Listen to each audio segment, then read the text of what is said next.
चलिए विद्यार्थियों, तो आज हम अपने इस वीडियो में बात करेंगे जो आपका मध्य प्रदेश बोर्ड ने 2021 की परीक्षा के लिए रसायन शास्त्र के प्रश्न पत्र का नया जो ब्लूप्रिंट दिया है उस पर और उसके आधार पर किस प्रकार का प्रश्न पत्र हो सकता है उसके प्रारूप पर। ठीक है, तो देखिए, जो सबसे पहले हम ब्लूप्रिंट पर बात करेंगे।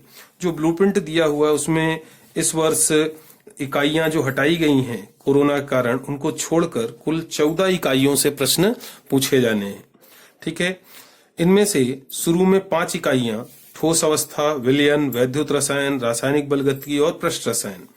इन 5 में से 1 अंक के 7 प्रश्न, 3 अंक के 3 प्रश्न और 4 अंक के 2 प्रश्न आने हैं।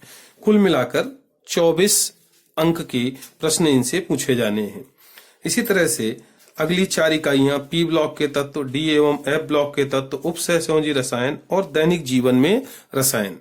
इन 4 इकाइयों से मिलाकर कुल 1 अंक के 4 प्रश्न, 3 अंक के 2 प्रश्न और 4 अंक के 2 प्रश्न आने हैं। इस तरह से कुल 18 अंक के प्रश्न आने हैं।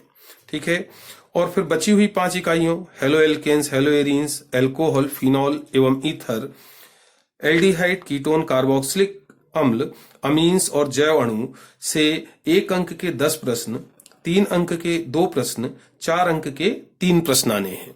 ठीक है, इस तरह से कुल 28 अंक के प्रश्न आने हैं। प्रश्न पत्र आपका जो सैद्धांतिक परीक्षा का होगा वो 70 अंक का होगा। समय 3 घंटे दिए जाएंगे। अब इसमें निर्देश भी हैं कि विषय से संबंधित आधारभूत जानकारी के प्रश्न जिनके आधार पर इकाई एवं विषय वस्तु नियत है पूछे जा सकते हैं। ठीक है, और दूसरी चीज, वस्तुनिष्ठ प्रश्न 30 अंक 30% होंगे, तो 70 का 30% कितना हुआ? 21, तो 21 अंक के वस्तुनिष्ठ प्रश्न होंगे। विषय आधारित प्रश्न 30% होंगे, तो ये 3 अंक के प्रश्न होंगे। इनके उत्तर आपको 75 से 100 शब्दों में लिखने होंगे। फिर विश्लेषणात्मक प्रश्न 40% रहेंगे, ये 4 अंक के होंगे और इनके उत्तर आपको 120 से 150 शब्दों में लिखने होंगे। फिर विषय पर आधारित एवं विश्लेषणात्मक प्रश्नों में आपको विकल्प भी दिए जाएंगे। 3 प्रश्नों के लिए टोटल 5 प्रश्न दिए जाएंगे, मतलब 5 में से 3 प्रश्न हल करने होंगे। और इसी तरह से जो विश्लेषणात्मक प्रश्न है उसमें भी आपको 4 प्रश्नों के लिए विकल्प होगा और उसके लिए आपको 6 प्रश्न दिए जाएंगे और उन 6 प्रश्नों में से किन्हीं 4 प्रश्नों के उत्तर आपको लिखने होंगे। अब हम बात करते हैं कि जो प्रश्न पत्र होगा उसका प्रारूप कैसा हो सकता है। तो देखिए, शुरू में आपको अपना विषय का नाम फिर लिखा होगा, फिर हिंदी और अंग्रेजी दोनों वर्जन में रहेगा। ठीक है, कुल प्रश्न संख्या दी हुई होगी, कुल कितने पेजेस छपे हुए हैं प्रश्न पत्र में वो लिखा होगा, समय लिखा होगा 3 घंटे, अधिकतम अंक लिखे होंगे 70।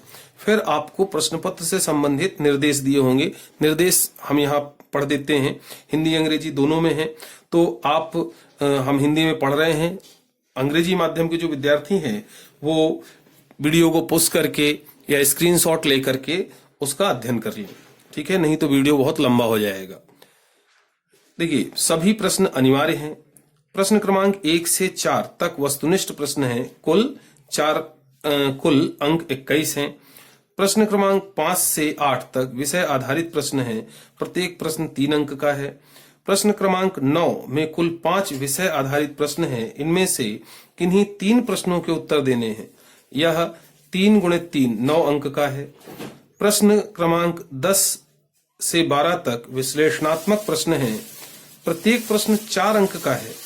और प्रश्न क्रमांक 13 में कुल 6 विश्लेषणात्मक प्रश्न हैं, इनमें से किन्हीं 4 प्रश्नों के उत्तर देने हैं। यह प्रश्न 4 × 4 कुल 16 अंक का है। 3 अंक के प्रश्नों के उत्तर लगभग 75 से 100 शब्दों में देने हैं और 4 अंक के प्रश्नों के उत्तर लगभग 120 से 150 शब्दों में देने हैं। ठीक है, तो प्रश्न पत्र किस प्रकार का है, उसमें कितने शब्दों में उत्तर देना है, ये सारे निर्देश प्रश्न पत्र के शुरू में ही दिए रहेंगे। इनको आप बहुत ध्यान पूर्वक पढ़ेंगे और पढ़ना ही चाहिए। फिर उसी का अंग्रेजी रूपांतरण भी उसके आगे दिया हुआ होगा, जैसे यहां पर लिखे हुए हैं। ठीक है, चलिए अब आगे बात करते हैं। इसके बाद निर्देश खत्म होने के बाद, अंग्रेजी रूपांतरण निर्देशों का खत्म होने के बाद प्रश्न शुरू होंगे। इस शुरू में आपके विकल्प के प्रश्न दिए होंगे। ठीक है, मतलब वस्तुनिष्ठ प्रश्न दिए होंगे। उसमें कोई भी 4 प्रकार हो सकते हैं। जैसे यहाँ पर है सही विकल्प चुनिए। ठीक है, तो आपको इस प्रश्न में 1 अंक के 5 प्रश्न होंगे, कुल 5 अंक के प्रश्न होगा। आपको 5 प्रश्न दिए जाएंगे और उनके विकल्प दिए रहेंगे, जैसे यहाँ पर लिखे हुए हैं। और आपको क्या करना होगा कि उन विकल्पों में से सही विकल्प चुनकर उनके उत्तर लिखने होंगे। ठीक है, इसके बाद 5 विकल्प होने के बाद हिंदी के बाद फिर उसी का A to Z, जैसा हिंदी में है उसका A to Z इंग्लिश रूपांतरण भी दिया होगा। ठीक है, इंग्लिश मीडियम के विद्यार्थियों के लिए। फिर पहले प्रश्न के बाद जैसे ही खत्म होगा, उसके बाद पहले प्रश्न के अंग्रेजी रूपांतरण के बाद आपको अगला वस्तुनिष्ठ प्रश्न मिलेगा। ठीक है, किसी एक प्रकार का, जैसे यहाँ सही जोड़ी दी हुई है। यहाँ पर भी 1 अंक के 5 होंगे और कुल 5 अंक का ये प्रश्न रहेगा। ठीक है, इसमें 2 कॉलम दिए रहेंगे। एक कॉलम में कुछ चीजें लिखी रहेंगी, दूसरे कॉलम में कुछ चीजें लिखी रहेंगी। आपको पहले कॉलम में लिखी हुई वस्तुओं को दूसरे कॉलम में लिखी हुई वस्तुओं के साथ सही मिलान करके आपको उसका उत्तर अपनी उत्तर कॉपी में, उत्तर पुस्तिका में लिखना होगा, जैसे यहाँ लिखा हुआ है। ठीक है, जैसे ये अभिक्रिया लिखी हुई है, उसके सामने पोपॉफ का नियम लिखा है। तो ये जिससे सही मेल खाता है, ये 6 ऑप्शन दिए हैं, ये जिस पर्टिकुलर बिंदु से मेल खाते हैं उसके सामने उसको लिखना है, अर्थात उसका मिलान करना है। ठीक है, तो सही जोड़ी दिया होगा। ठीक है, फिर सही जोड़ी के बाद उसका ठीक वैसे का वैसा A to Z इंग्लिश रूपांतरण लिखा होगा। ठीक है, उसमें भी 2 कॉलम होंगे और फर्स्ट कॉलम को सही सेकंड कॉलम से मैच करना रहेगा। देन जैसे ही ये खत्म होता है इंग्लिश रूपांतरण, अगला प्रश्न आ जाएगा। जैसे यहाँ पर है रिक्त स्थानों की पूर्ति कीजिए। यहाँ पर भी 1 अंक के 5 प्रश्न होंगे, कुल 5 अंक के प्रश्न होंगे। और यहाँ पर इस तरह से 1 अंक के 5 प्रश्न, तो 5 रिक्त स्थान दिए होंगे। आपको सही आंसर वहां पर लिखना होगा, जो इस रिक्त स्थान को सही पूरित करे, भरे। ठीक है, फिर इसका भी रिक्त स्थानों का भी हिंदी रूपांतरण खत्म होने के बाद इसका अंग्रेजी रूपांतरण दिया होगा। ठीक है, और A to Z जैसा हिंदी में लिखा है उसी का A to Z इंग्लिश रूपांतरण दिया होगा। ठीक है, फिर इसके बाद इसका अगला प्रश्न होगा। जैसे यहां पर है 1 शब्द में उत्तर दीजिए। तो अभी देखिए 5 अंक के 5 प्रश्न हुए, सॉरी 5 अंक के 3 प्रश्न हुए, तो टोटल कितने हो गए? 15 अंक। और वस्तुनिष्ठ आने हैं 21 अंक के, तो बचे 6। तो अगला प्रश्न 6 अंक के लिए होगा, तो उसमें 1 अंक के 6 प्रश्न होंगे, कुल 6 अंक का। तो वहां पर आपको 6 प्रश्न लिखे होंगे। जैसे यहाँ लिखा है ब्रेक समीकरण लिखिए, विलयन के अणुसंख्यक गुणधर्म किस कारक पर निर्भर करते हैं, कोलाइडी विलयन का आकार मीटर में लिखिए, सर्वाधिक क्रियाशील हैलोजन का नाम लिखिए, CONH3 5Br SO4 तथा CONH3 SO4Br में किस प्रकार की समव्यवस्था है, CH3COOH plus NH3 H2SO4 tends to CH3NH2 plus CO2 plus N2 अभिक्रिया का नाम लिखिए। ठीक है, तो इस तरह से जो है 6 प्रश्न दिए रहेंगे। आप उसके बाद फिर ठीक इसका अंग्रेजी रूपांतरण भी दिया होगा, जैसे यहाँ पर लिखा हुआ है, आप देख रहे हैं। ठीक है, आप चाहें तो स्क्रीनशॉट लेकर या वीडियो को पुश करके आप इन प्रश्नों को नोट भी कर सकते हैं अभ्यास के लिए। ठीक है, इसके बाद आपके वस्तुनिष्ठ प्रश्न 21 अंक के हो गए। अब आपके शुरू होंगे विषय आधारित प्रश्न, सब्जेक्टिव क्वेश्चंस। ठीक है, 3-3 अंक वाले। तो पहला 3 अंक का प्रश्न होगा 5वां, जैसे यहां लिखा हुआ है। ठीक है, फिर उसका A to Z अंग्रेजी रूपांतरण दिया होगा, इंग्लिश फॉर्म दिया होगा। इसके बाद अगला प्रश्न 6वां, ये भी 3 अंक का होगा। ठीक है, और ठीक इसके बाद भी इसका अंग्रेजी रूपांतरण दिया होगा, मतलब हर प्रश्न का हिंदी के बाद उसका इंग्लिश फॉर्म लिखा होगा। फिर अगला प्रश्न भी 3 अंक का होगा। जैसे यहाँ लिखा है निम्न को समझाइए, स्वर्ण संख्या, टिंडल प्रभाव, अधिशोषण। तो यहाँ पर 3 अंक का कुल प्रश्न है और 3 पॉइंट दिए हैं, मतलब हर पॉइंट पर एक एक अंक मिलेंगे आपको, ठीक है। फिर अगला प्रश्न है 8वां। अब इसमें 3 पॉइंट दिए हुए हैं। पहला आ, प्रभावकारी परमाणु संख्या को समझाइए। बा, कीलेट क्या है। और सा, K2HgI4 का IUPAC नाम लिखिए। ये 3 अंक का है, मतलब प्रत्येक के सही उत्तर पर आपको 1 अंक मिलेंगे। फिर अगला प्रश्न, यहां ध्यान रखने वाली बात है कि जो आपको विषय आधारित प्रश्नों में ऑप्शंस मिलने हैं वो किस प्रकार मिलेंगे। तो जैसे देखिए यहाँ लिखा है निम्नलिखित में से किन्हीं 3 प्रश्नों के उत्तर दीजिए। यहाँ पर 3 गुणे 3 बराबर 9, मतलब ये 9वां क्वेश्चन कुल 9 अंक का रहेगा, ठीक है। 5 अंक क्वेश्चन है, इनमें से कोई 3 क्वेश्चन हल करने होंगे। तो जैसे यहाँ पर है, पहला है टिप्पणी लिखिए, प्रति मलेरिया दर्दनाशी। दूसरा, रेशेदार एवं गोलाकार प्रोटीन में 3 अंतर लिखिए। तीसरा, निम्नलिखित अभिक्रियाओं को रासायनिक समीकरण सहित लिखिए। हाफमैन बोहेमाइड अभिक्रिया, कार्बिलेमिन अभिक्रिया। जब दोनों को लिखेंगे तब आपको 3 अंक मिलेंगे, ठीक है। चतुष्फलकी एवं अष्टफलकी रिक्ति में से कोई 3 अंतर लिखिए क्रिस्टलीय ठोसों में पाई जाने वाली, ठीक। तो 3 अंतर लिखने हैं, एक अंतर पर 1 अंक, कुल 3 अंक। निम्न को समझाइए, राउल्ट का नियम, मूल प्रभाज, परासरण, तीनों पर 1-1 अंक रहेंगे, ठीक है। तो लेकिन ये 5 प्रश्न हैं, इनमें से आपको केवल 3 ही हल करने होंगे। 5 दिए जाएंगे और 3 हल करने होंगे, ठीक है। फिर इसके बाद ठीक इसका जो है इंग्लिश वर्जन दिया होगा, answer any of the following 3 questions, मतलब जो क्वेश्चंस लिखे हैं उनमें से कोई 3 क्वेश्चन के आंसर ही देने हैं। अब इसके बाद यहां से शुरू हो जाएंगे 10वें प्रश्न से लगभग 4 अंक के क्वेश्चन। जैसे यहां लिखा है समझाइए, परिभाषा व सूत्र, कोलरॉस का नियम, फैराडे का विद्युत अपघटन का प्रथम नियम। 4 अंक का है, 2 बिंदु दिए हैं, मतलब दोनों पर 2-2 अंक हैं, कुल 4 अंक। इसी तरह से अगला प्रश्न, सिद्ध कीजिए कि शून्य कोटि की अभिक्रिया का अर्धायुकाल अभिकारक की प्रारंभिक सांद्रता के समानुपाती होता है, ठीक है। 4 अंक का प्रश्न है। फिर नाइट्रिक अम्ल के निर्माण की ओस्टवाल्ड विधि का नामांकित चित्र एवं प्रयुक्त अभिक्रिया का समीकरण लिखिए। चित्र बनाएंगे, समीकरण लिखेंगे, 4 अंक मिलेंगे, ठीक है। और हर प्रश्न के हिंदी रूप के बाद उसका इंग्लिश रूप भी दिया होगा, ठीक है, इंग्लिश वर्जन भी लिखा होगा। फिर उसके बाद 4 अंक के ये प्रश्न हो गए। फिर अगला क्वेश्चन 13वां, ये भी 4 अंक, 4-4 अंक के होंगे, लेकिन यहाँ पर ये जो विश्लेषणात्मक प्रश्न है इसमें जो विकल्प का प्रावधान है वो इस प्रकार रहेगा, निम्नलिखित में से किन्हीं 4 प्रश्नों के उत्तर दीजिए। मतलब यहाँ आपको कुल 6 प्रश्न मिलने वाले हैं और इन 6 प्रश्नों में से आपको 4 प्रश्नों के उत्तर देने होंगे। जैसे यहाँ लिखा है, कारण बताइए, हेलोजन रंगीन होते हैं क्यों, उत्कृष्ट गैसें रासायनिक रूप से अक्रिय होती हैं क्यों,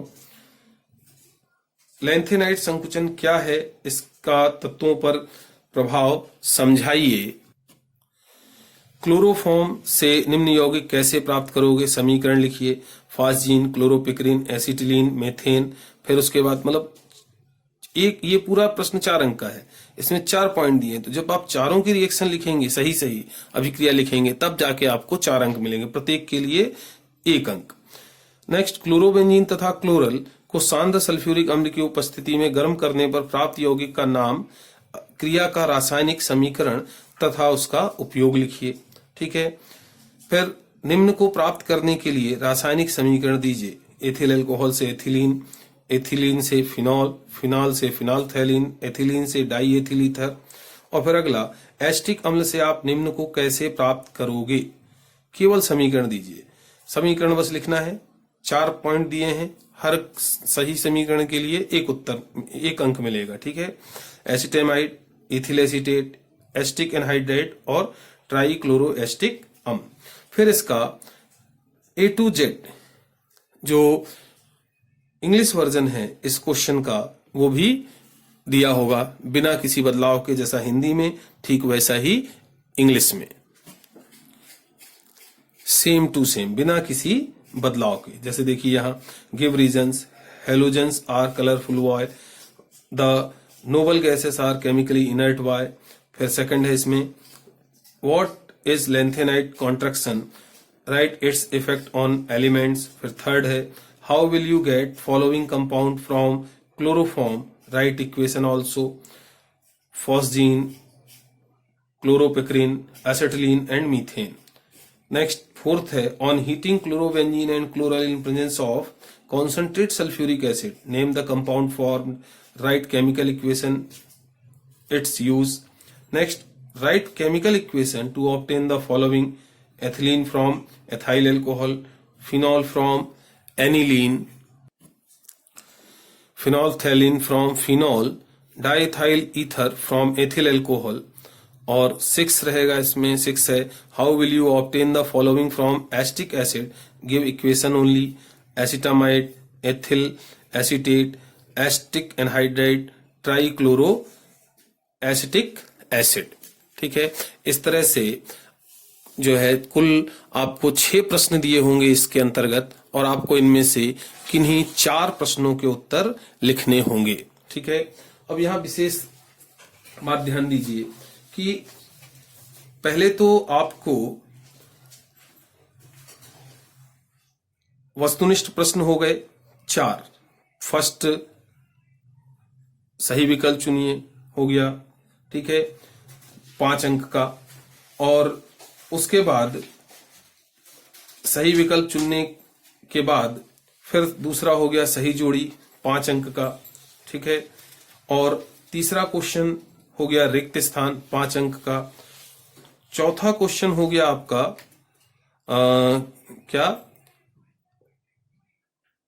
चौथा क्वेश्चन हो गया आपका एक शब्द में उत्तर दीजिए 6 अंक का। ठीक है, उसके बाद आपके 3 अंक के प्रश्न शुरू हुए, 5, 6,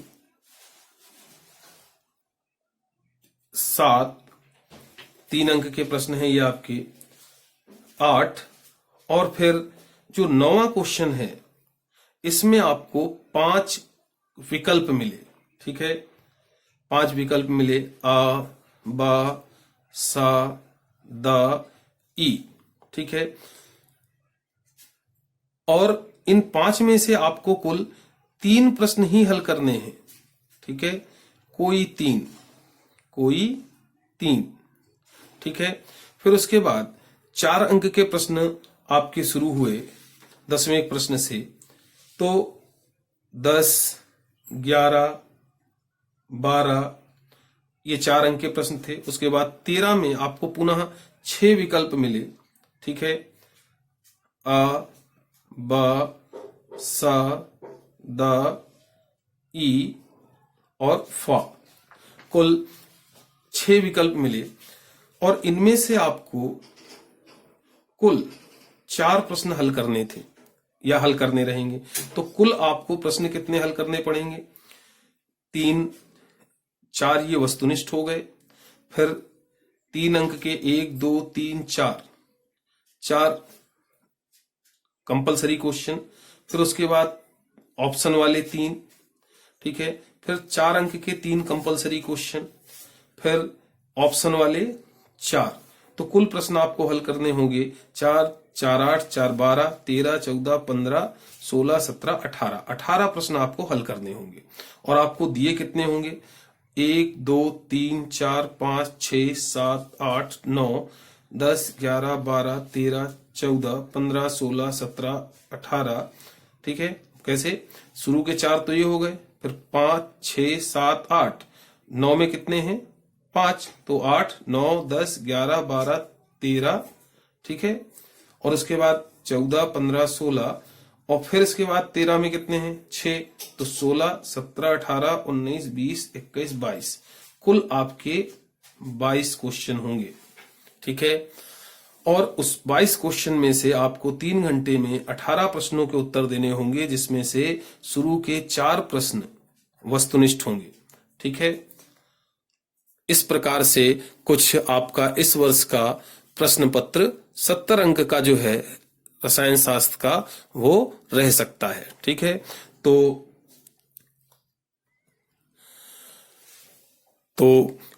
आप लोग सभी अब अपने इस वर्ष की परीक्षा की तैयारी इस नए ब्लूप्रिंट के अनुसार करें। ठीक है, ताकि अच्छे से अच्छे अंक आपको प्राप्त हो। चलिए, अभी के लिए इतना ही। आगे बात करेंगे इस प्रश्न पत्र के प्रश्नों के उत्तर पर अपने अगले वीडियो में।